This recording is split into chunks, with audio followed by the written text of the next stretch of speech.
రేపే అపర ఏకాదశి శుక్రవారం అండి. వైశాఖ బహుళ ఏకాదశి.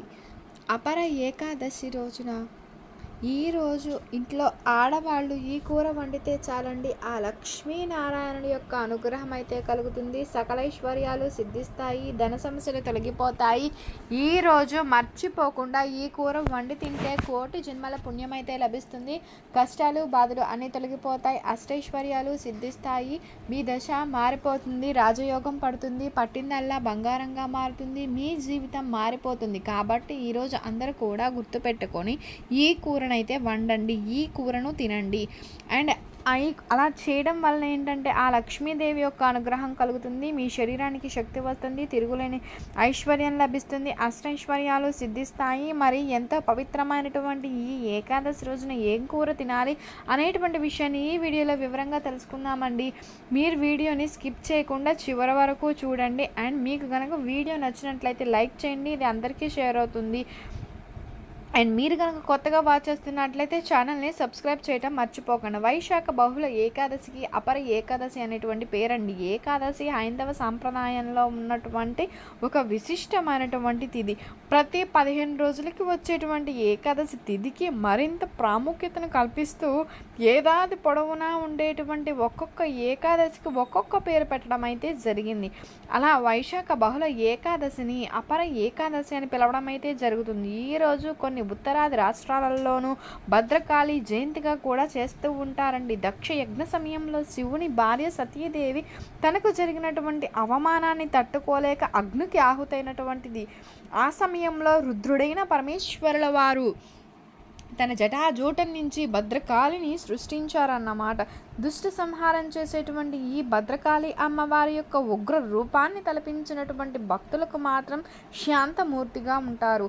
ఆ తల్లి ఈ రోజుని అవతరించిందని చెప్పేసి నమ్మకం. అందుకే ఈ రోజున భద్రకాళి పూజ అనేది ఖచ్చితంగా చేస్తారండి. ఇక్కడ జలకృత ఏకాదశి పేరుతో జగన్నాథునికి ప్రత్యేక పూజలు నిర్వహిస్తారు వరిసాలు. ఇక మిగిలిన రోజున అపర ఏకాదశి పేరుతో విష్ణుమూర్తి ఆరాధన జరుగుతుంది. చాలా కాలం క్రితం మాధవుడు అనేటువంటి ఒక అతను ఉండేవాడండి. ఏ జన్మలో చేసినటువంటి పాపం వల్లనో తల్లిదండ్రులు మాధవుడిని సరిగా చూసుకునేటువంటి వాళ్ళు కాదు. మాధవుడు కూడా తల్లిదండ్రులను అయితే ద్వేషిస్తూ ఉండేవాడు. తల్లిదండ్రులు సరిగా చూడకపోవడం వలన ఏంటంటే అతనికి తల్లిదండ్రుల మీద ద్వేషం. దాంతో తల్లిదండ్రులను విడిచి ఇంటి నుంచి వెళ్ళిపోతాడన్నమాట. తిరిగి కృష్ణానది తీరానికి చేరుకుంటాడు. కృష్ణానది తీరంలో చాలా అద్భుతమైనటువంటి అమరేశ్వర ఆలయం అయితే ఉంటుంది. ఆ ప్రాంతానికి వచ్చాడు మాధవుడు. ఇక్కడ ఉండేటువంటి మహాపండితులు మాధవుడిని చూసి ఎవరు నాయనా నువ్వు అని చెప్పేసి వివరాలు అయితే అడగడం జరుగుతుంది. కానీ మాధవుడు జరిగిన విషయం చెప్పకుండా నేను విద్యాభ్యాసం కోసం వచ్చాను అని చెప్పడం అయితే జరుగుతుంది. కుర్రాడికి 16 సంవత్సరాలు ఉంటాయి, నేను ఇతనికి చదువు చెబుతాను అని చెప్పి ఆ వేద పండితుడు మాధవుడిని ఇంటిలో పెట్టుకొని విద్యను నేర్పించడం అయితే జరుగుతుంది. మాధవుడు పాఠాలు నేర్చుకోవడం కంటే కూడా ఎక్కువగా గురు దంపతుల మీద గౌరవం ప్రదర్శించేటువంటి వాడు. గురువును గురుపత్నిని నమస్కరించి సేవలు చేసి వారిని ఎంతో వినయంతో ఆకట్టుకోవడం అయితే జరిగింది. మాధవుడు పెద్దగా చదివేవాడు కాదు, కానీ వినయం అనేది ఎక్కువగా ఉండేదండి. దాంతో గురువు గారికి ఈ రోజుల్లో ఇలాంటి కుర్రవాళ్ళు ఉంటారా అనేటువంటి సందేహం. ఇతను మహాపండితుడు కాలేకపోవచ్చు, కానీ పాఠం చెప్పేటువంటి గురువును అన్నం పెట్టి పోషించే గురుపత్నిని పరమ భక్తితో చూసుకుంటున్నాడు. ఇలాంటి కుర్రాడు నాకు అల్లుడైతే బాగుంటుంది అని చెప్పేసి అనుకుంటాడు. గురువు గారికి ఒకే ఒక్క కూతురు ఉంటుంది. మాధవుణ్ణి చూడగానే ముచ్చట కలిగి బుద్ధిమంతుడని చెప్పి భావించి, నాయనా నీ తల్లిదండ్రులు ఎక్కడ ఉన్నారో చెప్పు, వారిని అడిగి నీకు నా కూతురికి వివాహం చేస్తాను అని చెప్పడం జరుగుతుంది. దానికి మాధవుడు నా తల్లిదండ్రులు చనిపోయారండి, నాకు ఎవ్వరూ లేరు అని చెప్పేసి చెప్పడం జరుగుతుంది. దానికి గురువుగారు అయితే నీవు నా కూతుర్ని పెళ్లి చేసుకుని ఇక్కడి ఇల్లరికం ఉండి నా గురుకురాల్ని రక్షిస్తావా అని చెప్పేసి అనడం జరుగుతుంది. దానికి ఎంతగానో సంతోషించిన మాధవుడు అంతటి అదృష్టాన్ని కాదనలేదు. గురు దంపతులకు దండం పెట్టి పొగుడుతాడు. అతనికి మాధవుడికి గురువు గారు కుమార్తెకు వివాహం జరుగుతుంది.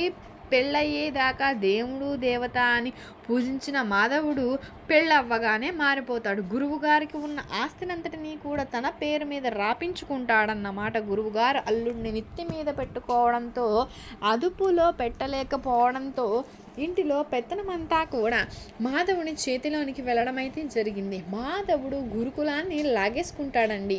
అందరినీ గురువుగారికి వ్యతిరేకంగా మార్చడం జరుగుతుంది. అజ్ఞానులతో మాధవునిదే ఉత్తరపీఠం అని మాధవుని నెత్తి మీద పెట్టుకుని మోశారు. ఇట్లా కొంతకాలం జరిగిన తర్వాత మాధవుడు మొత్తం ఆస్తినంతటినీ కూడా లాక్కొని గురువు పత్నిని మెడ పట్టుకు ఇంటిలోంచి బయటకు గంటేయడం అయితే జరుగుతుంది. మొత్తానికి గురువుగారి భార్యను వదిలించుకుంటాడు.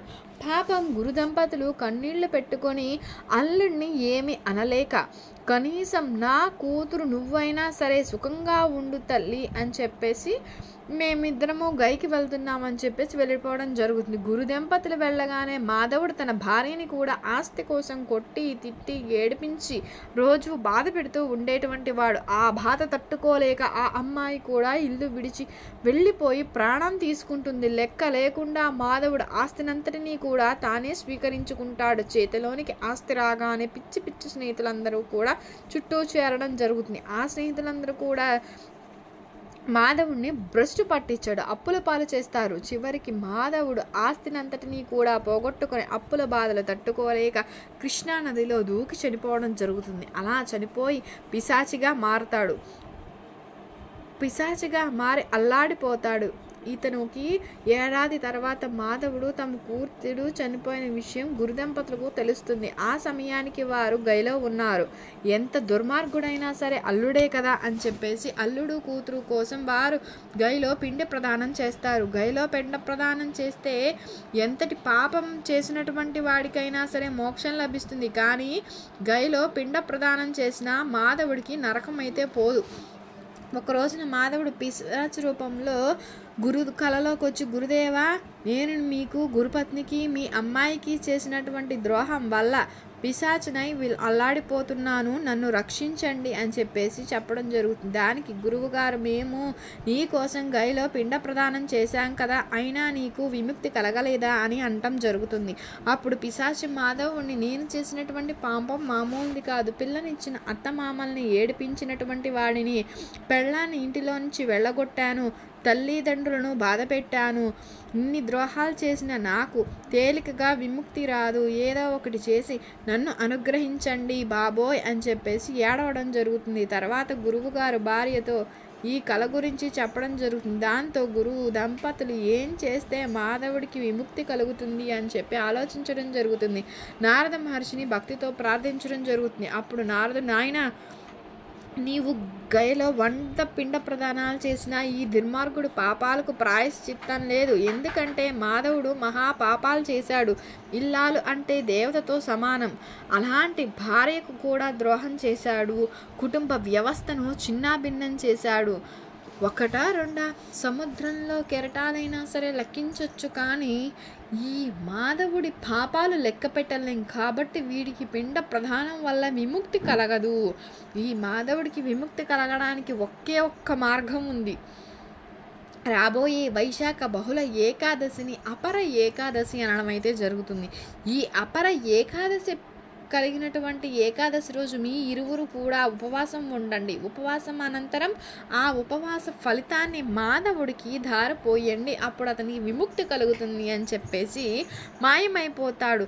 ఈ దంపతులు ఇద్దరూ కూడా నారదుడు చెప్పినట్లుగానే గయక్షేత్రం దగ్గర ప్రాంతంలో ఉపవాసం ఉండి 12 ఘడియల్లో పారణ చేసి చేతుల్లోనికి తులసి నీటిని తీసుకుని అల్లుడు పేరు కూతురు పేరు చెప్పి వారిరువురికి కూడా ఈ అపర ఏకాదశి వ్రత ఫలితాన్ని దానం చేస్తారని చెప్పేసి నీళ్లు పోస్తారు. అలా నీరు పోయడంతోనే మాధవుడు మంచి కుండలు నన్ను ధరించిన సుందర శరీరుడై భార్యతో పాటుగా దివ్య విమానాన్ని ఎక్కి వైకుంఠానికి వెళ్ళడం అయితే జరుగుతుంది. అపర ఏకాదశి వ్రత ఫలితాలను దారపోసినటువంటి గురు దంపతులకు రెట్టింపు ఫలితం వచ్చి వీరు ఏకంగా శరీరంతో వైకుంఠానికి చేరుతారు. ఇదంతా కూడా నారదుడు కళ్ళారా చూసి, ఆహా, ఈ అపర ఏకాదశి ఎంతో గొప్పది, ఈ ఏకాదశి ఫలితం వలన మాధవుడు మహాపాపాల నుంచి విముక్తుడయ్యాడు అని చెప్పేసి అనుకోవడం అయితే జరుగుతుంది. ఈ అపార ఏకాదశి రోజున ఏకాదశి వ్రతాన్ని ఎవరైతే ఆచరిస్తారో వారు ఎలాంటి పాపాలైనా సరే తొలగిపోతాయి, సర్వ శుభాలు కలుగుతాయి, వైకుంఠ ప్రాప్తి కలుగుతుంది అని చెప్పేసి దీవించడం జరుగుతుంది. ఇక ఎంతో పవిత్రమైన ఈ ఏకాదశి రోజున చిక్కుడుకాయ, బీరకాయ ఈ రెండింటిల్లో ఏ కూర వండినా సరే లక్ష్మీనారాయణ అనుగ్రహం అయితే లభిస్తుంది. చిక్కుడుకాయ అంటే గోరు చిక్కుడుకాయ అండి, మామూలు చిక్కుడుకాయ అయితే కాదు. ఈరోజు ఈ రెండు కూరలను తింటే చాలా మంచిదని శాస్త్రాలు తెలియజేస్తున్నాయి. బీరకాయ, గోరు చిక్కుడుకాయ ఈ రెండు కూరలను అయితే తినాలి. పచ్చడి రూపంలో కావచ్చు, కూరల రూపంలో కావచ్చు, ఫ్రైల రూపంలో కావచ్చు, బజ్జీల రూపంలో కావచ్చు, ఏ రూపంలో అయినా సరే బీరకాయను, చిక్కుడుకాయను తింటే అష్టైశ్వర్యాలు సిద్ధిస్తాయండి. కోటి జన్మల పుణ్యం అయితే లభిస్తుంది. కష్టాలు, సమస్యలు ఇవన్నీ తొలగిపోతాయి. ఈరోజు బీరకాయను, గోరు చిక్కుడుకాయను ఏ రూపంలో తిన్నా సరే దరిద్రాలు తొలగిపోతాయి, ధన సమస్యలు తొలగిపోతాయి. కోటి జన్మల పుణ్యంతో మీరు కోటీశ్వరులుగా మారడం అయితే జరుగుతుంది. సకల సంపదలు సిద్ధిస్తాయి. ఈ ఏకాదశి రోజు ఈ కూరలు తింటే పట్టిందల్లా బంగారంగా మారుతుంది, రాజయోగం పడుతుందని చెప్తారు. కాబట్టి ఈరోజు ఆడవాళ్ళు ఇంట్లో ఈ కూర వండండి. బీరకాయ పచ్చడి చేసుకుని తిన్నా, లేకపోతే కూర వండుకుని తిన్నా సరే, బీరకాయతో బజ్జీలు చేసుకుని తిన్నా, ఏదైనా సరే చిక్కుడుకాయ ఫ్రై చేసుకుని, టమాటా వేసుకుని ఏ రకంగా స్వీకరించినా కూడా మీకు ఉన్న అన్ని శుభాలే జరుగుతాయి. కాబట్టి ఇంకా మీరు ఈ ఆడవాళ్ళు ఈ రెండింటిలో ఏదో ఒకటి వండి మంచి శుభ ఫలితాలను పొందండి. ఇక ఈ ఏకాదశి రోజున ఎట్టి పరిస్థితుల్లో కూడా నాన్ వెజ్ని అయితే తినకండి. మాంసం, చేపలు, రొయ్యలు, పీతలు, గవ్వలు, సీ ఫుడ్స్ ఇలాంటివి ఏవి కూడా ఈ రోజున అయితే తినకూడదు. కనీసం ఎగ్ని కూడా ఈ రోజునైతే తినకండి. ఎవరు కూడా ఈరోజు మాంసం కూరలను అయితే వండకండి. ఇంటిలోనే కాదు, మీరు బయటకు వెళ్ళినప్పుడు కూడా నూడిల్స్ బళ్ళ దగ్గర ఎక్కడ ఉన్నా సరే నాన్ వెజ్ని అయితే తినకండి. నాన్ వెజ్ జోలికి వెళ్ళకండి. బిర్యానీలు, fried rice, noodles, chicken pakodi, chicken joints, పిజ్జాలు, బర్గర్లు ఇట్లా ఏ రూపంలో కూడా నాన్ వెజ్ తినకండి. ఇలా తింటే సకల దేవతల ఆగ్రహానికి గురి అవుతారు, మహాపాపం కలుగుతుంది. కాబట్టి పరమ పవిత్రమైనటువంటి ఈ ఏకాదశి రోజు అందరూ కూడా ఈ ఆహార నియమాలను పాటించండి, శుభ ఫలితాలను అయితే పొందండి. మీకు కనుక ఈ వీడియో నచ్చినట్లయితే లైక్ చేయండి, షేర్ చేయండి, సబ్స్క్రైబ్ చేయడం మర్చిపోకుండా. కొత్తగా వాచ్ చేస్తున్నట్లయితే thank you for watching. Thank you so